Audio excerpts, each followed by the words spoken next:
एक सुनसान और बुलंद पहाड़ी इलाके में जहां बर्फ कभी नहीं पिघलती थी और सर्द हुआ की चीखें रात के सन्नाटे में कान फाड़ देती थी, वहां एक पुराना और खौफनाक पहाड़ मौजूद था जिसे मकामी लोग काली चट्टान के नाम से जानते थे। कहा जाता था कि इस पहाड़ पर कभी कोई कबीला आबाद था जो किसी नापाक ताकत की पूजा करता था। उनकी कब्रें आज भी बर्फ के नीचे दफन हैं और उनकी बदरूहें आजाद होकर इस इलाके पर राज करती हैं।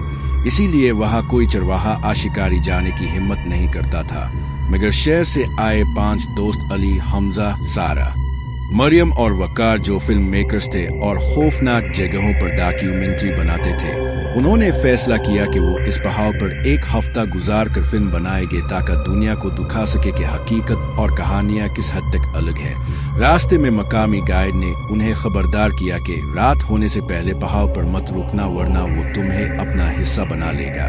मगर वो नौजवान हंस कर कहने लगे, डर सिर्फ कमजोर दिल वालों के लिए है। जैसे जैसे वो ऊपर गए मौसम बिगड़ने लगा। बर्फानी तूफान ने सब रास्ते थाम दिए और उनके फोन सिग्नल्स खत्म हो गए। कैंप लगाते ही रात को किसी औरत के रोने की आवाजें आने लगे।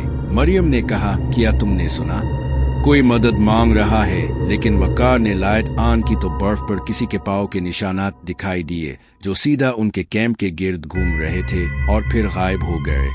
अली ने हिम्मत बांधते हुए कहा, ये सब वहम है, हमें रिकॉर्डिंग शुरू करनी चाहिए। कैमरा ऑन हुआ और उन्होंने पहाड़ की पुरस्कार आवाजें रिकॉर्ड करनी शुरू की, मगर कैमरा बार बार बंद होने लगा जैसे कोई एनर्जी इसे रोक रही हो। सुबह होते ही उन्होंने एक पुराना गार दरियाफ्त किया जिसके दहाने पर अजीबो गरीब निशान कंधा थे। सारा ने कहा, ये निशान किसी शैतानी रस्म के लगते हैं, मगर हमजा ने इसरार किया कि यही हमारी डॉक्यूमेंट्री का असल हिस्सा है। अंदर दाखिल होते ही उन्हें ठंडी हवा का झोंका लगा जैसे कोई उनके जिस्म को छू रहा हो। अंदर हड्डियों के ढेर पड़े थे और कुछ पुराने बर्तन जिन पर खून के धब्बे जमी हुई हालत में थे। अचानक अली ने गार के कोने में एक साया देखा जो सुर्ख आंखों से उन्हें घोर रहा था। वो सब भागे, मगर बाहर निकलते ही बर्फानी तूफान ने रास्ता बंद कर दिया। रात को उनके कैंप के करीब कदमों की चापी आती रही और किसी औरत की हंसी सुनाई देती रही। मरियम नींद में चलते हुए कैंप से बाहर निकल गई और सुबह इसकी लाश बर्फ पर मिली जिसका चेहरा ऐसे मस्त था जैसे किसी ने इसकी रूह खींच ली हो। बाकी सब दोस्त सकते में आ गए। वकार ने कहा, हमें फौरन वापस जाना होगा वरना सबका यही हाल होगा।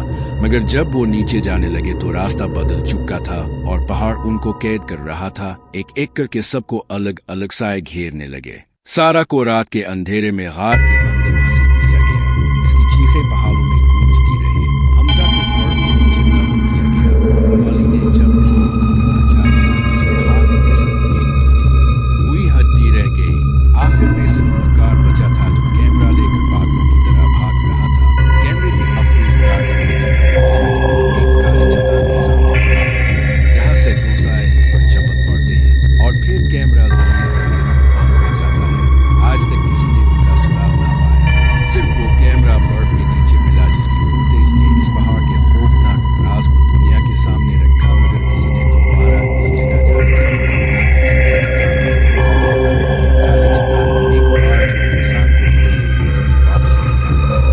बल्कि खुद पहाड़ की बदबू बन जाता है और आज तक वहां से कभी चीखों और सर्द हुआ के सवा कुछ नहीं आता।